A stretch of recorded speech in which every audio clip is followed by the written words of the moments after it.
Listen up, Gotham. This is Batman. Tune into the Bat Fanatic podcast with Sammy Warm Hands. And if you don't, I'll be coming for you. Hey everybody, it's the Dark Knight of Rap, Sammy Warm Hands, and this is the first episode we've recorded since the passing of KEVIN Conroy, whose voice you just heard at the top of the show. I'm so honored to have him introduce us every time. I've listened to his work since I was 6 years old, and his voice is a comfort to so many of us. I can't really do it justice in this short intro. We will be joined by my co-hosts, Ben and Evan. I want to shout out our Season 3 sponsor, TNK Comics and Collectibles. You can follow on Instagram at The Nando Night or shortbox.com/Nando Night, NandoKnight. We're continuing with another JEPH LOEB story, this time a long Halloween spinoff, Catwoman, When in Rome.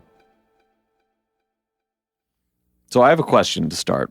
I know we've watched The Suicide Squad, and we've done a couple things like that, but is this our first book that's not a Batman or Detective Comics book? No, we did maybe at least one Harley thing. Oh, we did Halloween. Yeah, right. yeah. Yes. I am familiar with our show now that you say that. Yeah, now that you remind me, I remember spending time with you in the past. Oh, shit. We have done this once or twice.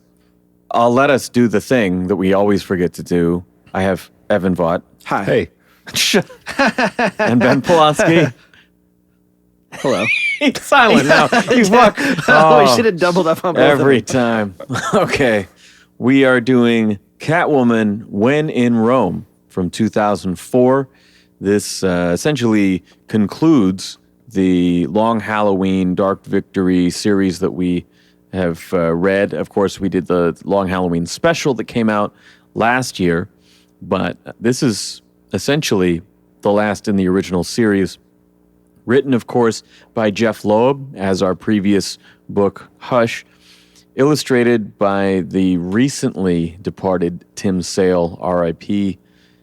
Colored by Dave Stewart this time, which is a change from the first two books. And then lettered, of course, by Richard Starkings, who has done all of these. Yeah. And everything you've ever read. He's the only letterer in comics. He doesn't even do the letters. He just sends them each letter individually, and they just put it wherever they want. Damn, he has a font made out of his handwriting. Yeah. I bet he does, actually. I wanted to start just by mentioning, of course, this is the first one we've recorded since Tim Sale died unexpectedly this summer. I think it was like the next day I was at the first day of Washington SummerCon. I found Heroic Fine Art Gallery, which I visited before. They have like Bruce Timm cells, animation cells, and things like that. I was able to get a couple of signed posters from Tim Sale that he still, like he hadn't even marked up. He's like, you know, I talked to him for a while. They were friends, you know, knew him a long time, and he still had him in the bin for like $30. I was like, damn, that's unbelievable. Got one for myself and for the Bat Force Times. Shortly after, I went to Emerald City Comic-Con in Seattle, and they actually had a panel remembering Tim Sale. And so if you read like the foreword for this book, it's written by the editor, Mark Chiarello. He was there. Richard Starkings was there.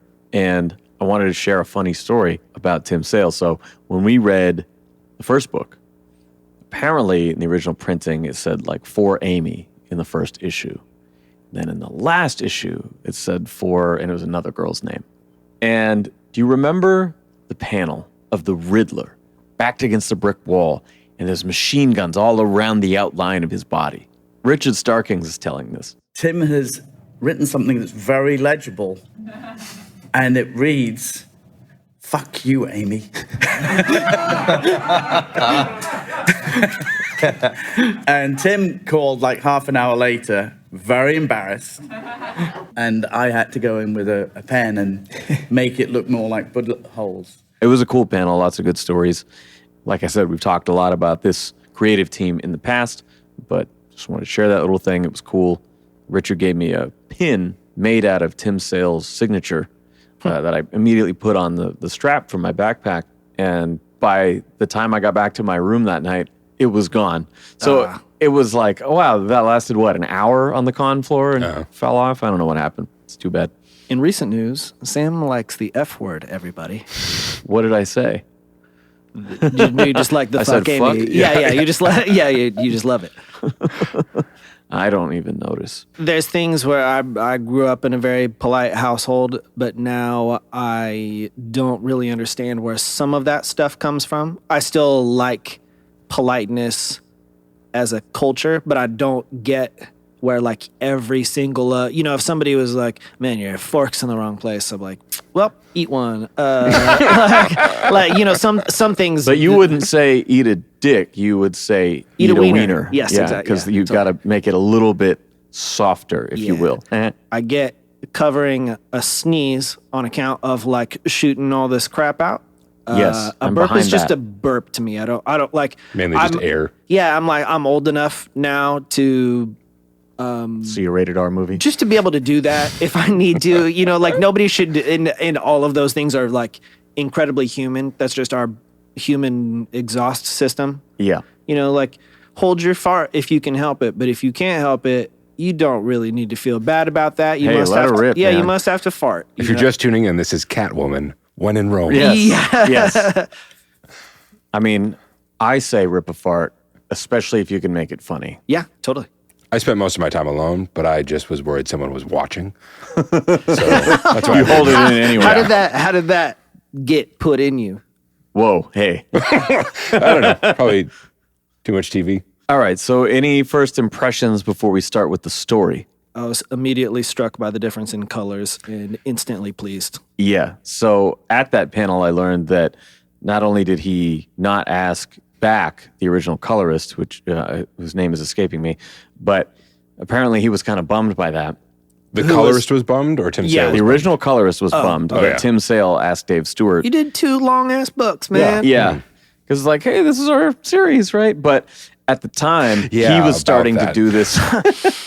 He was starting to do this different technique with his ink wash, and I guess there was a Daredevil book that came out right around this time. It was like he would do these like color things. It was like Daredevil Yellow or something like that. Oh, yeah, That was yeah. like a big book for him, and I guess this was around that time, from what I understood. Yeah, I was just instantly like, what the? How is it that this forever was out of print and I couldn't find it, no matter how hard I looked? It was so much money if you tried to find it anywhere. I finally got this nice deluxe edition reissue that came out in the past year. It's like, great.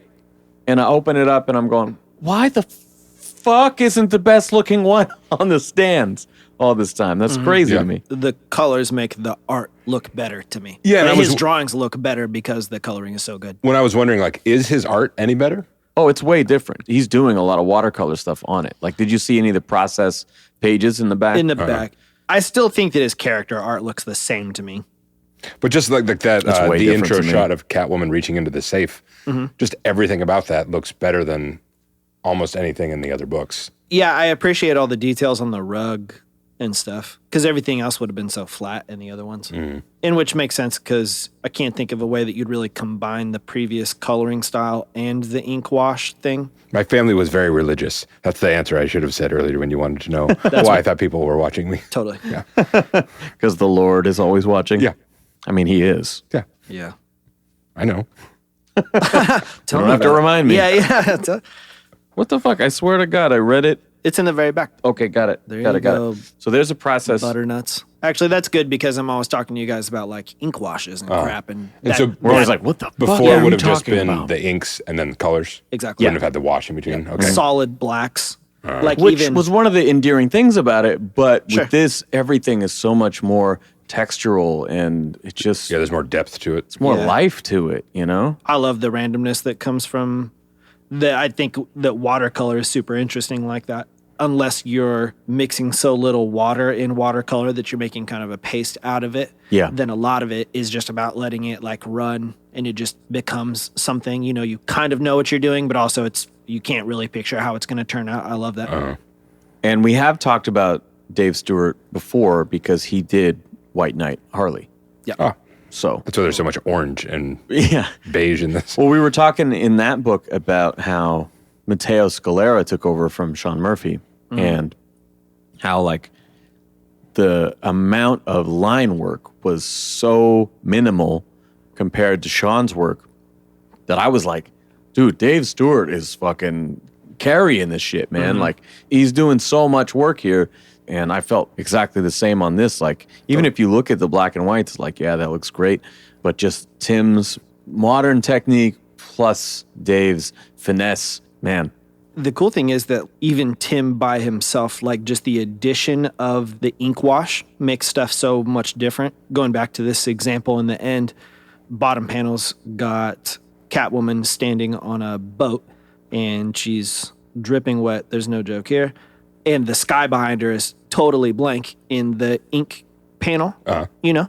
And I can picture it being the previous books and it would just be like a color. Yeah. You'd just be like one solid color. Just red. Yeah. And then in the second one, this is still Tim adds these clouds and it totally looks textural and random and all the kinds of like different light spectrum or something that you'd have in a group of clouds.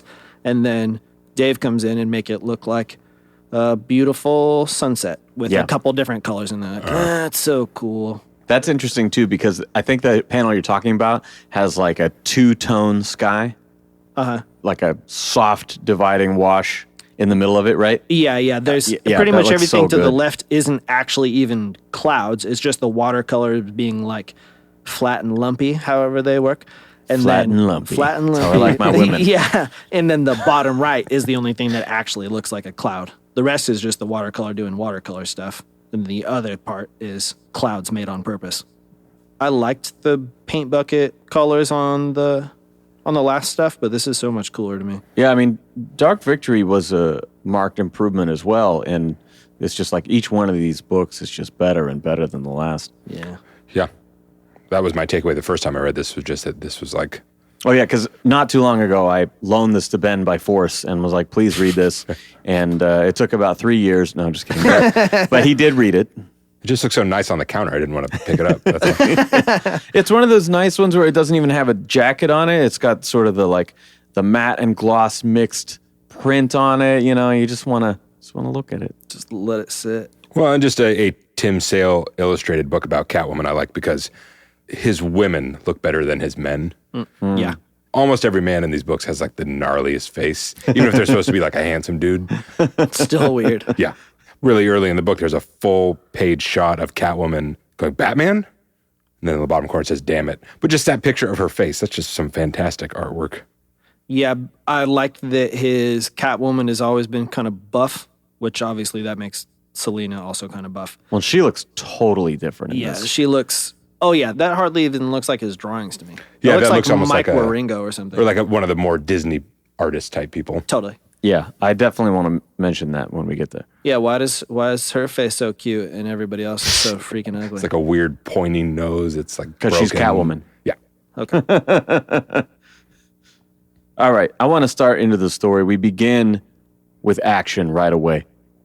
Catwoman is caught by Batman while she's breaking into Carmine Falcone's safe. This is followed by armed goons everywhere. As soon as she escapes outside, runs into the Joker, and then runs into Two-Face, who actually does shoot her, and then runs into Batman again. Just, wow. A whole lot of things happening in the first couple of pages. And this is JEPH LOEB flexing his Superman Batman strengths. Because we've read that stuff before. If you before. hire me to cram all this stuff in here, I will cram all of this How stuff in many issues here. I got? 6? Challenge accepted. Because with him, we've talked about, like, he seems to really love the long, slow burn. But we also read his Superman Batman Which is the that is opposite of that. just chaos. It's so much going on. And so this is like the most tasteful marriage of the two. Joker and Two-Face look super cool in this. And especially with Two-Face, that color and the, He looks the wash. so the rad. shading. Yeah. The way the orangish background complements the pinkish suit.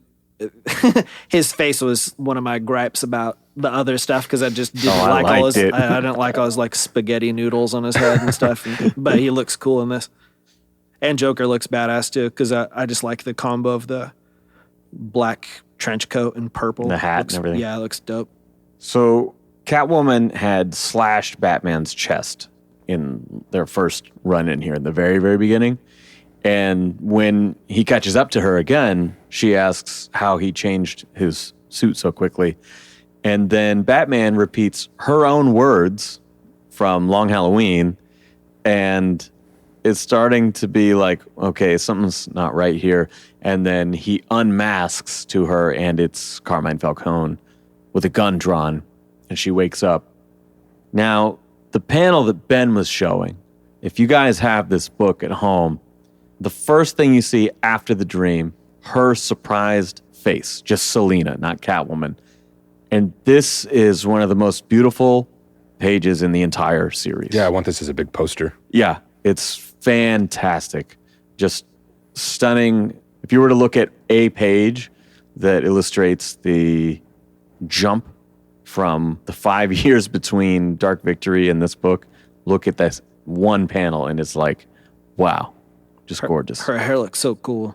Yeah. Her hair looks like how Barbara looks in the animated series, where you get the feeling it's just one huge hair. Like just like a Lego piece that just goes on the Yeah, cover. yeah. It's just a little cap. Like there's no individual lines. It's just poured It's oil Venom. over It's the a top. symbiote. Yeah, exactly. It just sits on my head though. This doesn't even look like his art to me. Yeah, it's wild, man. And then in the very next picture, here's the stupidest picture of the Riddler I've ever seen the before. Riddler's just a little fucking weasel Oh in my this God, series, this man. picture is so bad. The slope of his forehead down to his nose, and then how far his lower jaw is Just jutting this one, out. like he usually looks stupid, but this middle one is so dumb. It's like, how are you inbred and a genius? Yeah. You drew him totally different on the exact same page. So Selina, as she wakes up, finds herself on a plane, and Riddler is asleep in her lap. Predictably, she threatens to scratch out his eyes and has a very clear, like, we talked about this. We're going to go on this trip, and there will be no touching, you disgusting loser. And that's basically their relationship But I need your help. through the whole thing. Yeah. Arriving in Rome, her vacation from Batman, she's trying to escape all this shit. Her luggage is lost. And a man named the Blonde picks them up outside. He works for Don Verini. We're getting a lot of Italian mob stuff to carry on from the Gotham mob stuff. Selina knows his story inside and out. Like, oh yeah, you're blah, blah, blah, but they call you this, and you've done this, and you came from this, blah, blah, blah, blah, blah. And he's like, okay, I'm impressed. And they have some kind of flirty banter She's before like, they you're the take off. best at what you do, and what you do isn't very nice. It's Wolverine, guys. Oh, got it. You son of a bitch. Don't give me one of those. I'm sorry. I didn't know. I didn't get it either. Selina's bubble bath is disturbed when she finds Riddler snooping around her room, and she kicks him out for coming on to her because she's in a state of undress. Selina scrounges up a makeshift Catwoman costume, which is still better than the one in Earth One. And The visits, last one in Earth One. The last one is good. and visits Don Verini. Before you keep talking, can you stop for a second? We know the format of this show. I'm going to read the story, and you guys interject when you have something to offer. I just expect that you have nothing to offer. He just let out the biggest, rudest burp, and he edited it out. He's no class. I would never do that. Well, no, I just wanted to go back because you mentioned that bubble bath scene, and it's not just because there's a naked You're like, woman in it. wait. Let's back up to the nudity. Well, again, with like how I complimented that first shot, and you pointed out like the detail in the rug. Same thing here, the detail in the bathroom, The and the wall, atmosphere in and that wide shot. Yeah, Yeah. I mean, that entire hotel room looks fantastic, but that in particular with the candles and everything is. I was wondering Yeah, what there's a that lot of- even was. Is this like somebody's mansion? Because it looks just It's like a insane. super fancy hotel. Yeah. And there's a lot of really cool stuff in the marble behind her in the bathtub, and Yeah. then there's these like swirly shapes on the tile floor. Again, which maybe is stuff that would have been just non-existent previously. Yeah. Because there's Yeah. a technique A flat used. color. Yeah, something. and you couldn't even do it. I also couldn't remember in reading this if it was the same in the other ones, but I also like that there isn't sounds other than really okay. There's a big blam or something There's a later. blam, I guess, going back things. a couple. There's some snore sounds from Eddie, but there isn't a lot of that stuff. So I like when she chucks him out of the room, and then there's just a silent panel of him like, just being falling into thrown out, oblivion. but you get no sounds attached. I like it. There's a Norm Macdonald getting thrown into a dumpster in Dirty Work running gag in this book of her throwing him out of various windows and off of boats and things like that. He does get thrown around a lot. I really like this Selena on a Vespa action. That's maybe the best. Again, take that text out of there and blow it up to like 24 by 36. I'd have that on my wall. I like all this Italian in here and just no translations. Yeah, that's really nice. Yeah, like cool. Fuck it. I don't. I don't actually need to. If you had some culture, maybe you'd know the rest of this story, but you don't. So you're just stuck with nothing. Yep. So yeah, she goes out, grabs some new clothes for the costume, and she goes to find Don Verini. She's wanting information on Falcone, whose career began under him here in Italy. If we remember Dark Victory, it sort of closed with her at his grave, and we sort of get the answer of like, and that became the inspiration for the Batman with Zoe Kravitz. Like, all right, got it. She thinks he's her dad. This is sort of, all right, let's prove it ish. So he threatens her, which is very ineffective because she's like, oh yeah, I tied up those two guys out there, scratched up these two guys out there. You got nothing. As he sits and sips his wine, his face contorts into a Joker smile, and he's actually been poisoned. And that's how we end book one. Pretty good start. Yeah, doesn't waste time. Yeah. I love the narration stuff in this way more too. I feel like there's a good balance between the internal and the external. Well, and also dialogue. as a character, she has more charisma than Batman does. Yeah. Batman's like, I'm very upset. I don't know. Yeah, that's true. There's more opportunities for it to be snappier and funnier. I mean, Batman is funny, but only in a way that, like, if I think an asshole is funny, then Or like the contrast between him and Superman, like we've talked about. Yeah. You know, he does that well. But yeah, this is just an ideal pairing of this writer and this character. Yeah. totally. These covers are great too. Yes. And I won't repeat it back correctly, but the guy in the Italy, pronounced Italy. Yeah, And they're Italy. Italians, not Italians. But the guy who does the Grazie. the blurb in the beginning of the book, Mark Girello. talks about how each of these covers are actually an homage to like a famous Italian artist. Yeah, which I had no fucking idea. No, that's super cool. I did. I know famous Italian. Yeah, me, Cultured cultured historian. Yeah, got it. Yes. Future Ben, cultured. Because I think that they look cool and striking in the use of negative space and stuff, but extra cool that it's actually each is like a reference to an individual piece by this other artist. Yeah. Makes me want to look them up. So book 2 opens with Catwoman escaping. Verini's dead. She's got to get the fuck out of there. She's being chased down by guard dogs. She gets back to her room and finds the Riddler, who's like Danny DeVito height in this series, dressed in her cat suit from the luggage that was recently found while she was gone. Yeah, that's hilarious. Super hot. Sniff all your underwear, dress in your clothes. Pleasure myself inside your pantyhose. I know it's not easy to leave me alone, but it's more fun when you're not home. It looks like a kid dressing up in his mom's clothes is what it looks like. With Verini dead, so is now her lead on Falcone. It was like, okay, well, you're my source and you're fucking dead. So what's next? She decides to sleep it off, saying sometimes if you go to sleep with a problem, I might marinate on this thought and wake up feeling a little bit clearer on it. She dreams again of Batman and wakes up fighting not him, but Mr. Blonde in her bed.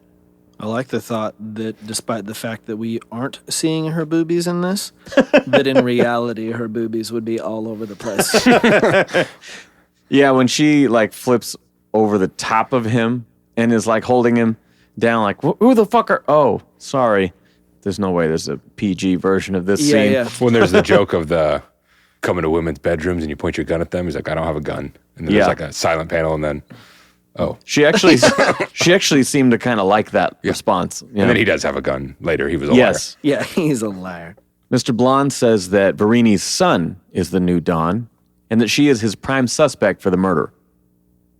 Riddler bursts in yelling fire, which is comically placed right after Selina offers water to Mr. Blonde. And the three of them jump out the window. 2 balls! Yeah. Austin Powers. I thought you said you didn't have a gun. They jump out the window into the pool. At this point, it's very obvious, we've mentioned it a couple times, how often she is naked in this book. In the very next page, if you haven't had enough, she's face down tanning, talking about how I like how Mr. Blonde notices the bikini I'm not wearing, because she's topless tanning on her front. And they're at a safe house with Mr. Blonde. By the second page, though, action kicks in again. The fucking pace of this is insane. Because we see her, she's tanning, she's thinking to herself, and then we see her on the next page through crosshairs from a scope across the street. And Mr. Blonde shows up, sees this, shoots right down the scope. With a handgun. Yeah. I mean, that's really far away. Really impressive that he's so good that he pistol sniped them. Here's what I wonder, though, for all the film references in this series, because it's a lot of Godfather and that kind of thing, this is very similar to the first scene of Dirty Harry. The opening scene, the first victim, is a sniper of a topless woman at a pool party. If you're drawing from 70s cinema a lot, I couldn't ignore that. I feel like it's probably not a coincidence. I've never seen this Dirty Harold you speak of. Yeah, he's a hobo. And filthy Phil. Yeah. Selina suits up very quickly off screen and climbs into a boat where these hitmen were scoping them out. Yeah. Take a good hard look at the motherfucking boat. So yeah, she climbs up on their boat, starts kicking ass. This kitty is soaking wet. Shut up. Blonde watches her work through binoculars. He doesn't do anything, and his inaction actually means they get the drop on her. Not with a gun, they have a freeze ray, and she is frozen solid in a block. So we've had Joker juice, and now a freeze ray, all far removed from Gotham City. This is the end of book 2. I didn't continue to feel like this, but this was the first time where I was like, what are you bringing in with this freeze guns? Because I don't like all the, every single character that I can possibly, I was like... That's his thing. And then Wolverine shows up. I know, yeah, but it's not a thing that I love. So it didn't. And then Jason Todd came back. Yeah, it didn't end up amounting to much, but I was like, don't try to sneak all this crap in here. I like it, okay? I like it. Yeah. I'm in between. It doesn't bother me, but I think you could tell this same story without all that stuff. Yeah. Yeah, I just think it's a signature element at this point. And he's doing it in a way that's like, here's some of their trademark moves, here's some of their signatures, but they're not really there, or maybe they show up in a dream for a second, but I'm not giving you the like, is it this guy? Let's devote a bunch of time to him. No, it's not. Is it that guy? Let's devote a bunch of time to him. I think it's better than trying to sneak the character in, because that would have actually, like Mr. Freeze. Buongiorno, yeah. I'm here in Italy looking for Nora. Yes, but it's not that. Also, this Funziona guy is a real looker. Ben, can you give me that's a spicy meatball as Mr. That's Freeze? a spicy meatball. So, half the dudes in this all look like Solomon Grundy. Yeah. 60% of the dudes look like Solomon Grundy 100% of the time. This guy looks like when you're creating a me character on the Nintendo or something, and you're just picking out random elements. Like, he gets one of these eyebrows, and he gets a scar, too. Look how long his top lip is. Hilarious. Book 3 opens with another gorgeous panel. Her surprised face frozen in ice. It's a side shot Carbonite. this time. Wow. Riddler draws targets on the ice block so Mr. Blonde can shoot these marks, and break her out of the ice without hitting her. This seems like a real waste of time and paint after. Yeah, he went to Home Depot after, or whatever after the Mr. Blonde sniped that Italian scope with version a of pistol. that is. The sky looks super dope, and Yeah. there's been a couple 2 pages that have been one where she's leaving Dawn's house and she's on the rooftop running from the dogs. Yeah. I was wondering too, like how many of those dogs were there? Because before there was one, and I was like, are you showing motion as she's running, or are there that many fucking dogs? And then the next shot shows there's at least 3 or 4 of them. Okay. Yeah, maybe a I little bit didn't- of both. Yeah. The 2 pages in this are pretty killer. This Okay. one looks awesome. The that- sky behind. It's Blonde. that, again, that texture of the wash and then the color just really complements his art. Yeah, that's so cool. She passes out from the hypothermia or whatever, and after several days of recovery, she's dreaming again of Batman. This time, she's on his operating table. She laments that she will never be the boring rich girl that he wants her to be, wakes up fighting Batman, but is actually fighting with Riddler. Little does she know that he's only into freaks. So I Yeah. like this Batcave Dr. Batman. This is a good look. You're like, I'm going to role play that tonight. This dream sequence twice shows that her iris is actually purple, which it's there if you go back, but it's subtle or more obscured from the angle. But here it really stands out, and it looks amazing with her suit. And it even works just on plain old Selena out of costume very well. I really like the bangles in this dream sequence. So I What don't know the if it's fuck is that? Is there a tiger? Bracelet. bracelet. No. Okay. A bangle is like a Sports team. Well, yes, it's spelled differently. It's like a hoop earring, but if it was a bracelet, it's not meant to fit very well. The whole point is that it's bigger than your wrist is, and it jangles, and you layer them up. So we know Yeah. about Sam. He both doesn't wear jewelry and he also doesn't play Japanese role-playing games. You're always getting like a fire bangle or a wind bangle or a... My wife doesn't really buy a lot of jewelry, so I don't really. We're talking about Buy you. it for her? Don't Yeah. Don't shift. deflect. Don't. Yeah, that's. We're talking about you and your lack of jewelry. Yeah. You need I some mean- bracelets in your life, buddy. Hey, to quote an Atmosphere song, I've never understood a man's jewelry. I never really understood a man's jewelry. You tune to see me on some karaoke super freak. Your loss. Yep. Because look how fucking sick she looks slicing up his back Totally. with those sweet bangles on. I wanted to compliment your various dangly earrings that you have, but I just didn't know how to bring it up. Well, Ben wears hoops. Well, yeah, because I figure if I have those, you won't notice that I'm bald. It pulls, Just- yeah. It pulls the It eye pulls the- yeah. to a different focal point. I don't know if you guys know this about me, but I judge other people for being bald. Not me, Yeah. but others. Yeah. Riddler makes another creepy remark because he had been tending to her while she was recovering, passed out for all this time. It was something about like, but I didn't mind getting you out of that suit or something like that. And basically undoes all the goodwill and Undoes. oh, you're right. Wow. Basically undoes Leave it. all of the goodwill, That's just a very unique word. Yeah, I want you to leave that, please. underoos. UNDOOZ. Undoes. Upstairs, topside of Mr. Blonde's yacht. That's where she's been. Selena learns that he is Falcone's godson, which I thought was interesting and also adds a literal godfather layer to this story. Blonde speaks of having to miss Johnny Vidi's wedding from the very beginning of the Long Halloween. She says, "You didn't miss much. It was hot," which I believe every character complained about in the very first book. Yeah. He responds by saying it was Catwoman who scarred Falcone's face and continues to play dumb about her identity. Like, oh yeah, she happens to be here. Catwoman happens to be here at the same time. Big mystery there. This super hot buff gymnast that I'm hanging out with. And also Catwoman's in town too. Wow. Weird. So yeah, I mean, Share bracelets with. Yeah. But don't know. he says that Catwoman might buy some leniency if she were to steal a ring that was owned by the very first Dawn, which is hidden in plain sight. Everyone knows it's there, but it's at the Vatican, which makes it, one, impossible, and two, sort of blasphemous for all these Catholics So they won't cross the line and go take it. You know what else is blasphemous?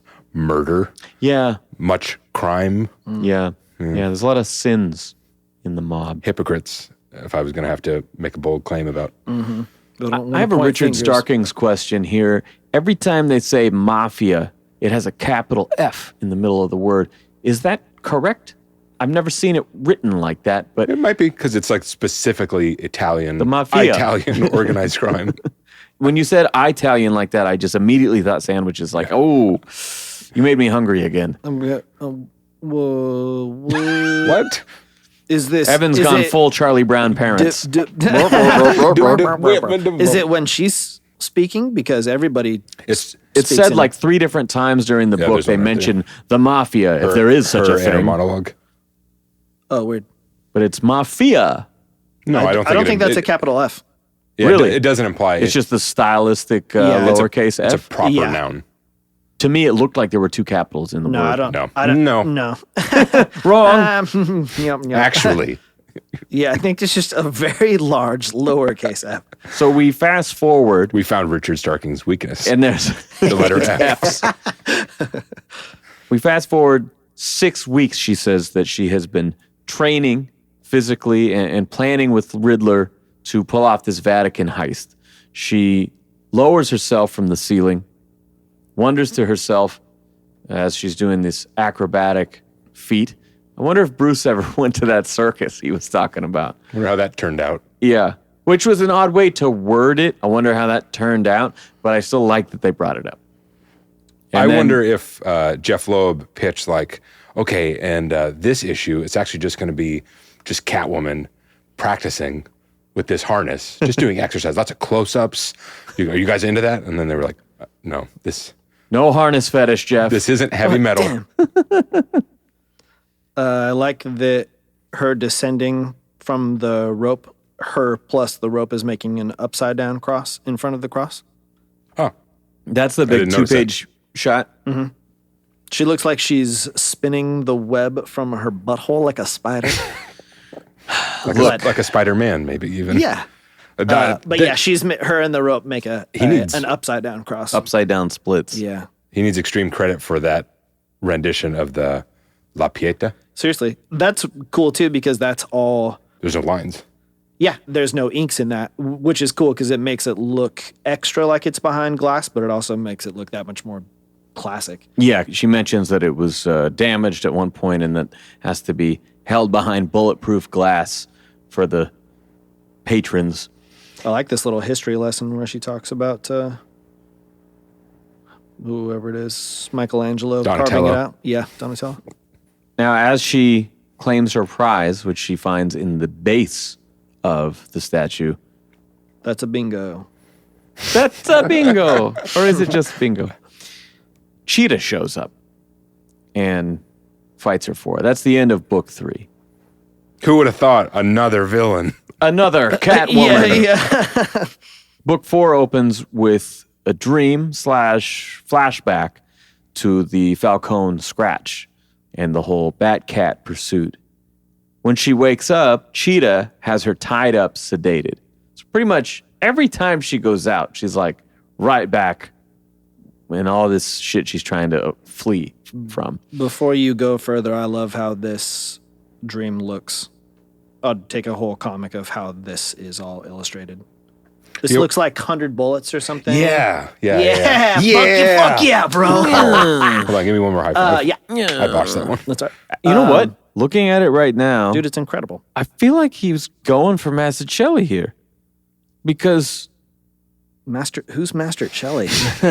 he plays the cello, but he plays 2 at a time. Damn, dog. No, is he on the YouTubes? From the 2-page with the fucking cityscape in the background? Yes. This is very year 1 with the heavy inks like that. I agree. Yep. When you're like, I'd take a whole book of this, I popped it open, I'm like, I think we got one for you, sir. Yeah, indeed. It just looks way cool. The brushwork is so obvious, the way that the lines are like stretched out, but then all the colors being slightly off and not necessarily fitting like a box or a perimeter is kind of a retro look. And then there's a little bit of textural stuff as if somebody was rolling it out with a paint roller, but it wasn't quite solid. So what you're saying is there's a lot of mistakes here. No, I'm saying I'm just trying to describe it. And the only white is in the word bubbles. Everything else, the borders gets the light yellow, the orange. light. Man, it's so cool. Yeah, and that highlights the sort of retro aspects of his style. Totally. Which, I mean, we're always there, but even more so in this kind of coloring. Mm-hmm. Damn, that's cool. So as she wakes up, she's tied up, and she will not be bribed or coerced into giving the name of her employer. Cheetah won't give up anybody. Blonde suddenly appears, shoots her, but with a tranquilizer. While they're talking, Cheetah escapes. The most quiet escape anyone has ever done. She toots on the way out. They look down, and Mr. Blonde quips, "I'm going to switch back to bullets." I never had this problem before. I like that line. This merda is the only Italian that I know in this whole thing, and it means shit. Shit. There's one... You're not as good a boy as I thought. Why would you know that? I know a little bit. Only because I know what it is in Spanish, and Italian is also a Romance language. Get your mind out of the gutter, okay? Shit. Selena managed to swipe the ring from its box. So while Cheetah got away with it, she didn't actually get the ring itself. Selena's hiding this on her person. She suggests, I assume, either the bra or possibly deeper. In the bungus. She keistered it. That's what it is. He doesn't. Kitty keister. She says that and she's like, oh, I think I just made a man who kills people for a living blush. But his face is the look of like terror. Yeah, it doesn't look like he's blushing. It looks terrified. He's like, you just took that historic artifact and put it in your vag? Incredible. I always feel bad. Like, I'll be at work listening to a Conan O'Brien podcast or something, right? And they're talking at this level, right? And then he'll be like, and then fucking and shitting and, like he'll say the most offensive part so loud. I feel like we just did that. Yeah. They'll be like, yeah, and then, in your vag? Yeah. Yeah. Back in her room. You're just going to gloss right over her slicing the barrel of a gun off? Whoa. You do it. I don't know. I just said that was like... So he blushes. She hides pulls a gun on her. She hides the ring. And then you glossed over this really... Just say it! No, you're the narrator. No, he has that moment of you guys take notes too, you fucks. I didn't this time. Neither did I. Sorry, you just sit there and read along. Yep. Yeah. Whatever. You guys do fucking none of the work here. That's how I want it. Yeah, so he blushes and is like all coy, and then he immediately pulls a gun, and she slices the entire end third of the gun barrel off. Is this before or after he's like, my family, Beretta, blah, blah, blah. And he said that on the boat. Yeah, that was earlier. She's like, makes the finest I get unsliceable gun. Makes guns. And he's like, no, makes the finest guns. Yeah. She's like, I'll remember that next time someone's pointed at me. And then cut it in half. Me mentioning Wolverine was foreshadowing, because this is like Wolverine bullshit. Yeah. She's not Wolverine. Snicked. Yeah. Zoe Kravitz couldn't do that, that's for sure. No, I don't even know if I'm following her hand, fingernails. What part of her hand it was supposed to be that sliced through the barrel. I assume it would just be the nails. It had to have been a claw thing, yeah. Not a karate chop. It's the really sharp wrist bones. Judo chop. It's the bangles. There you go. It's incredibly sharp bangles. So back in her room, she admires the ring on her finger, and then Batman enters the room. They kiss, and of course, she snaps out of this, another hallucination, and finds herself kissing the Riddler, which would upset anyone in this universe where he is just this little troll. Riddler's an incel in this. Basically. Also kind of like in the Batman. The first panel where it shows her on the bed, there's some awesome stuff with the line weight, like the top of her thighs and her calves and stuff. That's one of my favorite things about inking with a brush, just to be able to emphasize curves and stuff like that. I think you pointed that out with maybe one of the Dragon Ball Z movies and the One Piece movie, where it was done by the same studio because it had that effect where lines were not equal weight. Yeah. Different part of a person where it would be heavier lines or lighter lines. Usually it's they'll make it thick in order to show distance, more like proximity to your like a fist in your face would have heavier lines than a shoulder. But then a lot of times in like classic pinup art and stuff, it'll just be like a butt would have a tapered, thicker line to show that it's the curve. Yeah, it's a curve. But then this picture with her kissing Riddler has terrible proportions. That he just wanted to get it over with and get through it. yeah. He's like, that sucks. That Jeff. scene overall, though, is very pleasant. Yeah. Her ankles are so tiny. Yeah, that is nuts.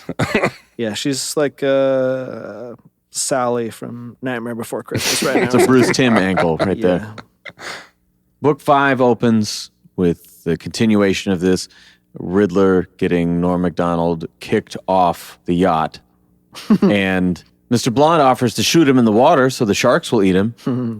And eventually, she believes Riddler's bullshit story. Basically, her mind's been playing tricks on herself this whole time. Well, and Blonde says to her in this scene, he says, he sucks, but, I mean, what man wouldn't make a move on you when you're dressed like that? And she's like, oh. But then she leaves the scene, and she's halfway out of panel, and she's going, wrestle, fresher. And that is the most Looney Tunes. This book has other elements like that, but that is the most like she's like Elmer Fudd walking off screen. I'll tell you what it is. It's Joe Pesci in Home Alone. What? He says that like exactly. Yeah. I feel like that's like a cartoon from 100 years ago. Could be. All my references are from the 90s. Oh, yeah. Gone Fishing with Joe Pesci, Casino. I'm unsure exactly how she loses the ring, but she finds it with the new Don, Guillermo Verini, and takes it by force. Did you guys catch how it goes from being on her hand to being in possession of the mob? No. What are you talking about? This whole fishing with the ring thing? She has the ring still, and she's if we're talking Looney Tunes, she's attached it to a fishing line. She's gonna go. She throws it through the window. Yeah. To them. Oh, but they never got do. it. But they never get it. It even shows she's she's reeling it back in it. Okay, so what confused me about it was in the page where she's kissing Batman. She's kissing Batman, kissing Riddler, whatever. It's on her hand still. And then in this scene, it shows her with the fishing hook on the roof, and there's nothing on it. And then it shows her cast it, and as it's within arm's reach of these guys on the table, it's got the ring on it. So to me, this implies that she is actually catching the ring. And I'm like, how the fuck did they get it? Yeah, and she doesn't even have it on her after kissing Riddler. She has it there. She doesn't have it on the rest of the... I looked there. It's very hard to see when she's like kicking him off the fucking top. Like it's a different hand. Because after that, she's leaning over the glass railing, and she doesn't have it very clearly. What a weird plot choice. Yeah, fishing a little odd. So, okay, apparently she fishes for them, teases them with the ring. But she says, look, I'll give it to you if you just tell me. I'm trying to find information on Falcone. Like, where is his wife, Louisa? And Louisa is guarded by the nuns from that Rage Against the Machine poster. It's the only place I've ever seen such a thing. Also, awesome 2-page again. Her on a green horse. Soaking wet. Yeah. Ethereal horse with an awesome coastline in the back. She scales the wall to avoid the nun army. That was the next Looney Tunes moment of she's about to get spotted by the light. She goes, eep. Eep. Yeah. The nuns are making me think of like... Or there's that Ben Affleck movie, The Town. I think they wear nun masks when they rob a bank or something. Sort of made me think of like Sin City and all the hookers. Are like bodyguards. Something. I love nun hookers. Yeah, it's so dope. It's a very particular fetish, but when you find it, man. It's not that particular. Every fourth Catholic is like, nuns. That's my thing. Got it. That makes sense. It's just they hit me when I was young, and for some reason I can't get over it. Okay. A lot of Catholics are into BDSM. Is that what you're saying? Or they just have weird nun issues. Yes. I suppose Catholicism could be considered a form of bondage. Yes, I understand. So inside, she finds Louisa, and she is blind. This is almost completely irrelevant to the story, but they make a thing of it, like, oh, you didn't expect that I would have this Steve Buscemi crazy eyes, did you? But she looks normal in the drawing. Yeah, I was going to say, how do you, short of like tapping a stick on the floor, or The speech bubble is coming from the left, and she's looking off to the right. That's where I think it is effective. She's not looking at her. at the voice. She doesn't have directional hearing, is what you're saying. Yeah, she's an idiot in addition to being blind. So Louisa contends that there was no other daughter, only Sophia. I don't know, but we look exactly alike. No. I don't see it. No. Because I'm blind. Let me touch your face. No, it doesn't feel like my face. This picture of Selena's You got a pretty face. thick mustache growing in here. I think you better wax that. When Catwoman leaves, Mr. Blonde emerges, and he uses an Italian word that's not translated, but it's close enough to assassinate. You get the idea that Mr. Blonde, working with Louisa Falcone, she's saying, that's it, you got to kill her. It's something like, why did you not tell her the truth? And she's like, I don't know. Fucking kill her. Yeah. Because I'm blind. Yeah. Another Bat-Cat fight has her questioning reality, and she suspects that maybe this whole time she's been manipulated. When she comes to, she was actually stabbed by Riddler to find Guillermo Verini, Cheetah, and the source of all of her Batman hallucinations, the Scarecrow. That's the end of book 5. Evan doesn't like it. I can tell. It's fine. He was just taking a breath to let you know he doesn't like it. I feel like it's not as bad. It's not as bad. It's like at least there's not twice as many people. They tried to figure out a way to work them all in. And it's not like, why did you kill this person? How were you there? What did you do? How did you leave this? It's simpler than any of that stuff. Yeah. I think maybe because I've been presented with far worse in the other direction, it makes this seem not so bad to me. Book 6. Catwoman approaches this fight as she's observed Batman doing by taking out the most dangerous enemies first. She learned from Batman what Batman learned from Thomas Wayne. Riddler is very coy about his motivation, saying, "Isn't that the greatest riddle of all?" To which Selina remembers him saying those exact words earlier in reference to Batman's identity. She interrupts her own internal monologue to go, wait a minute. Yeah. It's like, oh, got it. So you are trying to get into my head because you think I know who Batman is. Which also happens in Gotham City Sirens. Oh. When the three of them are living together, there's a certain, like, she's a little too tight with him or has a little too much history. Like, I don't know if we can trust her. It's a whole thing. It's cool. So he drugged her to get Batman's identity. He failed, decided, fuck it, I'll go after this ring thing now that I come, now I found out about it, I guess. I'm just picturing him, each of these dream sequences we're seeing, Riddler's just there in the room. He's like, hey, I'm Batman. Who am I? We have issues, right? No, it's Scarecrow, because he's actually there. That's what I wonder is like, the other things were, okay, the villain's signature toxin or weapon or something was there, but his fucking person is there. Yeah, but I think he's like just there to like hand Riddler the stuff because Riddler's always in the room. Yeah, for sure. Also been like on the boats and stuff the entire time. Just in another room. Yeah. It's like some weird, I bet there's another story. Calendar Man is in there somewhere just hiding He's in behind a the wall. wall. He's in a wall somewhere. He's in the yacht, like in the wall. I think, though, there's an interesting idea. I bet there's another type of story altogether where you have this weird stalker type that does use some kind of manipulation to make the woman think that he's someone else that she has history with or something like that, Like right? gaslighting or just the talented Mr. Ripley. Layers and layers of gaslighting or something. And fear toxin, Yes. because it's Batman. Yeah, obviously. This whole thing coming to the point where I just want to find out who Batman is. This all seems very complex. It might have been an easier way than going to this all Italy. seems very complex than your silly little... He's like, she paid for the ticket. I don't know. Yeah. I got to see them boobies. I get to try on her clothes. That's what I was really angling for. Titty residue. The yacht explodes, and there seems to be some sort of, Riddler could have been, anyway, moving on. And Mr. Blonde fishes her out of the water.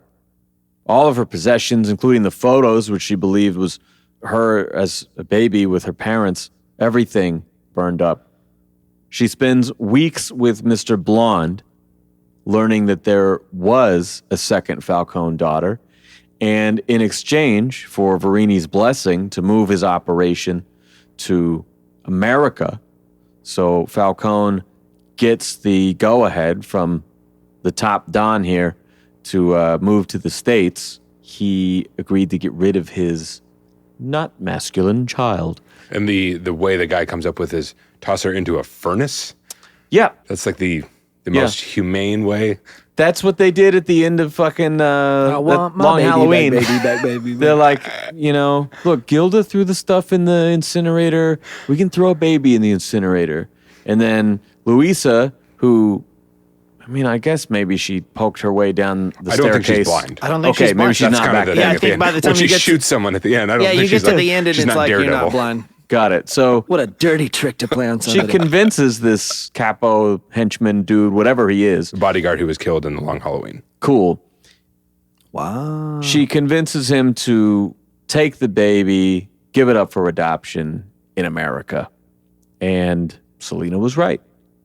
When Mr. Blonde reports to Louisa about the missing ring, she accuses him of going soft and has him shot from behind. She shoots him. She shoots him. That's what I mean, like... What do you talk... Man, I didn't even read this book. She's sitting in a chair. They're having a conversation. He turns his back to I thought leave. he was facing her this whole time. No, he's facing away. No, they're both blind. They're both blind. They're both trying to figure out. So he's walking out. Got it. Yeah, I totally took that as like she had somebody else in there. That would make more sense, but I just think it paints that earlier scene in a really funny light, that Catwoman shows up and she just is pretending to be blind. Yeah. Who's there? Yeah. Let me feel your face. What can I do to make it obvious? I'll look the other way. So she crosses her eyes a little. She gets to the airport where she was supposed to meet Mr. Blonde. They were going to run away together.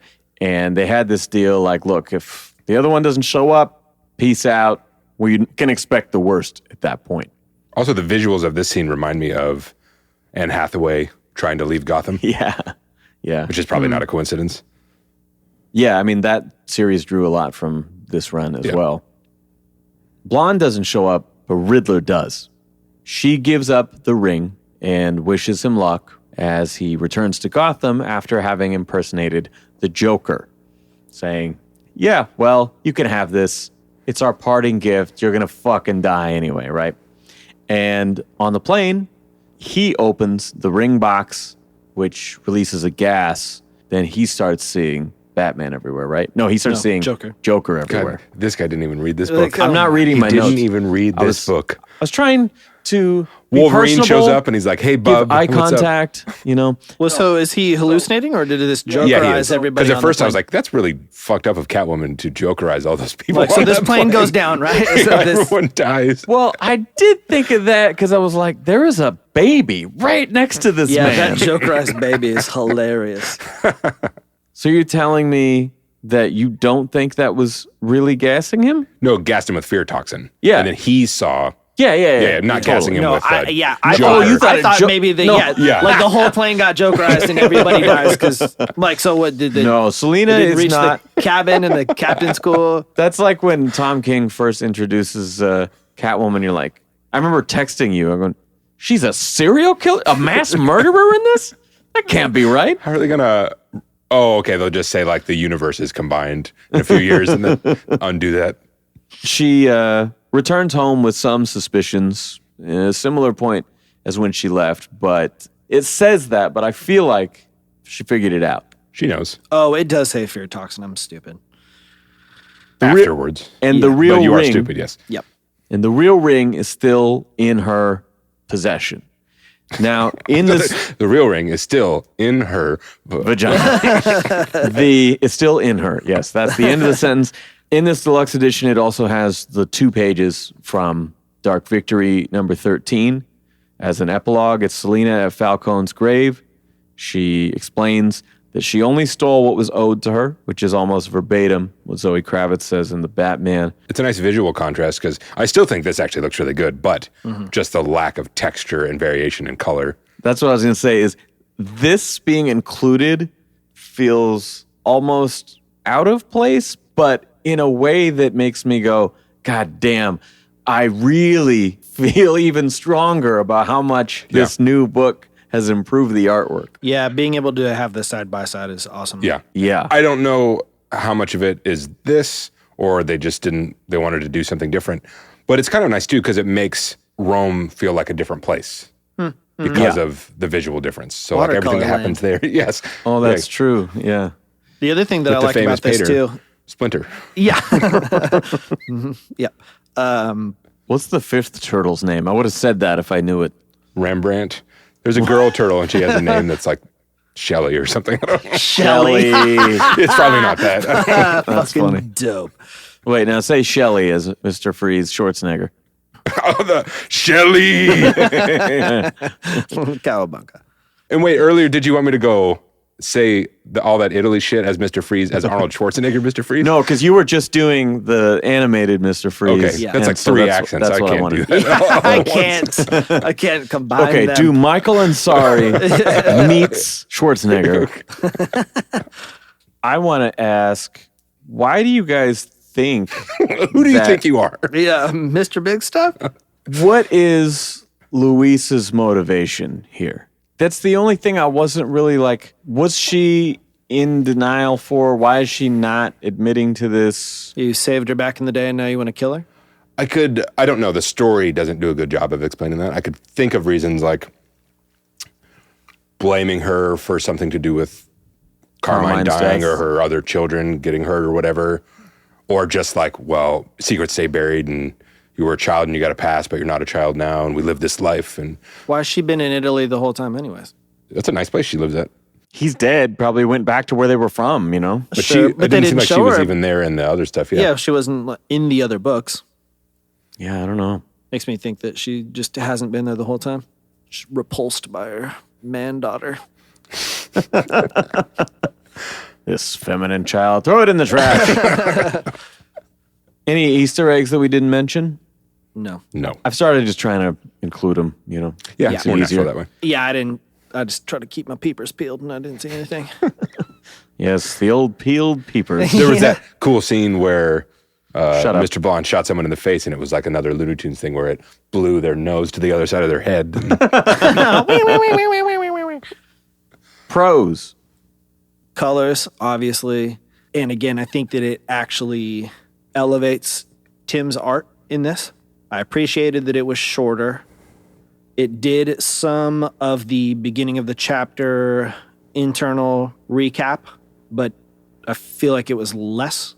There's some times where I swear they waste like 2 pages of the new issue just doing the recaps. I'm like, stop, I know. Where this was happening during visual action. There was something moving the scene along with the little blurb. A lot of times it's during those hallucinations or something where it's like you're replaying some scene that plays into all this shit, but then it's like, oh, fuck, that's not happening now. Yeah. And I think maybe also... That's Riddler's dick in me. Damn it. Yeah, this is... Wait, I can explain. This isn't a bat... You say bat dong? Bat dong, yeah. Maybe also, again, because it's Black with a yellow tip. Catwoman's voice rather than Batman's. Maybe what I extra don't like about that other stuff is usually it's Batman and his recaps suck, whereas Catwoman's are like a little better. It's Batman, but it's also JEPH LOEB's version of Batman. Yeah. Who's just particularly flat. Yeah. And like, I don't know what the word just is. data. Yeah. Like, yeah. okay, I know, I'm reading this thing straight through. Very matter of fact. Yeah. Very dry. So I need more synonyms. Come on. Give me a chance. I liked that stuff existed, but there wasn't as much of it. Then it did some of the things that I've not enjoyed in the past, but not to the extent of the other things. So cool, but under the radar-ish. I'm with you on the colors and kind of similar to what you're saying, just the overall pace and tone of it. I enjoy much more. It's very tight. Yeah, it just moves along. It's fun. Where there was nothing really fun about the other one. There's no. It's not a lighthearted story. The other two. You didn't like when Robin's parents died? No. He says as he laughs. No, I just It was kind of funny, but it just much. Intentionally fun is what this is. Oh, right. That was ironically funny. Yeah. This one was also easier for me to follow because the other one was so full of Maroni, Jabroni, all the similar names that This has Verini and Evan, Giuseppe. always racist. It really screwed me up. This one wasn't like that. I agree to everything. Lots Artwork, of great story, butt and side boob. Yeah, Maroni, Jabroni, I side second boob, that. cleavage. Yeah. Maroni Jabroni. I wanted to say that the change of setting not only looks really cool, but it allows the story to be so tied to everything else and yet be less like repeating the Long Halloween format than even Hush was that we just read. You know, like that felt about the halfway mark. Oh, we're doing this again. You know, and this just doesn't. It really feels like its own thing. And actually, this comes after Hush now that I think of it. I think it's very interesting. The shortness of it and the tightness of it is what makes it not feel so much like those, even though it is basically the exact same thing. It doesn't linger on anything excessively long because it moves through it so quick. But it's still the same, like, oh, different this guy's characters here and this too, guy's and there and here's this and that. And I did want to say another pro that I really liked. If we can go back to the beginning of the episode. more compliments. If we could start over. Okay, I'll cut the tape. All right. I've said before that I like that Batman. Then don't say it again. Repeat yourself a fucking time. Again and again. That good writers consistently write Batman as being attracted to and involved in these like dangerous, complicated women. Good writers mean writers that play into the things you like about their romances. Yes, that's how I measure good and bad. I'm like, wait, you're describing something very particular that you like about Batman. I like that element of the character, so I like when they reinforce it, because to me that ties into the whole, he's a good guy and he saves people better than anyone can, but he is messed up, and so that's how that's expressed in that way, that like he's drawn to criminals and violent people as long as they're hot and smart and interesting. Yeah. Seeing that flipped where she's the same way, where she's drawn to this complicated assassin killer who's the best of it, and he's like in love with her and he wants something from her and they're going back and forth. I like that she has that same treatment, especially when she's wrapped up in this, her relationship with Batman throughout it, of like, I guess that's what she's afraid of. Obviously, that's the whole point of those nightmares, is she's afraid of being with him or connecting with him or something like that. Another thing that I like about this being set somewhere else is that it partially makes it feel like more of an adventurous story. Like, it's Indiana Jones because I'm traveling the globe. But also riding a Vespa. Yeah, exactly. And she's wearing stripes. It's European. Batman never like has fun outfit changes. That's true. Yeah, totally. So Unless it's a Schumacher movie. Just a brown jacket. But also, we spend so much time in Gotham that I know that I'm supposed to be Gotham is on Earth. But the fact that, the According fact to that Bennett's in in Kansas. Kansas. it's in Kansas. Yeah, but the fact that they could travel to another country that is on the same planet that we actually live in. It's is not like, going to Metropolis, which also looks like a fake place that doesn't exist on Earth. which is another fictional spot. At least it puts it on the same planet as us, which makes it more like our reality. Ratings. 4.5. Ben, we should just start giving a thumbs up or thumbs down. I give this a thumbs up. Yeah. Almost fully extended. Wow. We are not going to count knuckles this time. How many digits? Yeah. You say 4.5, and I feel like I kind of want to say 4.5, but maybe more 4. I could be tempted to go down to 4. It's really good. It just has no weight, which is, I don't think it was intended to be a super weighty story. I mean, a little bit. It's her personal history that she's trying to uncover. I put a lot of emphasis on The butt style drawings? and fun. Yeah, style and fun. Yeah. I do not at all mind being tasked with a shorter reading. Yeah. So I just enjoyed that I was able to that went quicker than I thought that it might. Well, and it's already so long ago, I don't even know, did we talk about cons? No, we haven't even got to cons. Shit. I'm But- sorry. well- I didn't have any, so I didn't think to ask. I don't really. Well, and I mean, because as you are harassing me Ben, about keep only us on giving it a 4. Yeah. I didn't say shit. He stuck his, trying to justify the point I just made where it doesn't feel weighty. The whole aspect of her trying to find her family and like daddy issues, and sees her dad in Batman at times, and that complication. I feel like the payoff of the story doesn't have a whole lot to do with that. The payoff of the story is fighting the Riddler and Cheetah on a boat. Yeah. A story that is all about the result that you're looking for, but then there isn't any conclusion, kind of feels like, why did you take the time? A little bit. I think that's what I mean when I say weighty. Elsewhere, you're finding other redeeming things about it, but really there just is no conclusion. I think I would feel worse if it was extra long and then had a similar conclusion. Like, absolutely. I just read a year's worth of comic books and I was thinking about nothing. it because the setup is really good. The setup for that stuff is really good. It's just not a great payoff for it. Okay. Just sitting down and reading it, it's a 5 for me. I think it's my favorite of the series. Yeah. Yes. I feel like I should For rate all it the higher reasons- than those if I didn't, but Yeah, for all the Yeah, reasons yeah. we talked about, I think it's the best. It's the look, the pace, everything. But yeah, those are valid criticisms, so I'm not mad at either of those ratings. I think honestly, Evan probably nailed it with the 4.5 to split the difference. Thank you. I like you being like, but I would be mad if I didn't think. I have been mad previously at your ratings. Yeah. I am generally I won't be mad because I agree with you. I would be angry if I did not agree with you. I am That sums bitter, it up. Sums it up pretty well. individual. I'm not sure if you've noticed. We're not here because we all agree on the same stuff. I thought you were saying like a Catwoman hallucination. Like we're not even here right now. Yeah. We're your therapists. Which one of us is going to wake up? This is an intervention. Who are you going to be kissing when you wake up? And who's Eddie? This is Robin. Thanks for checking out the Bat Fanatic podcast with Sammy Warm Hands. All right, that is our show. Thank you guys so much for listening. I want to send from the bottom of my heart all my love and respect to Tim Sale and Kevin Conroy. I've recorded this over and over like a dozen times, and I just can't put it into words. I really, really thought I was going to get to meet these guys in person and tell them what their work means to me. And I would always check the guest announcements at conventions. I was supposed to meet Tim Sale in 2020 before everything got canceled, and it's a fucking shame. I really wish I got the chance.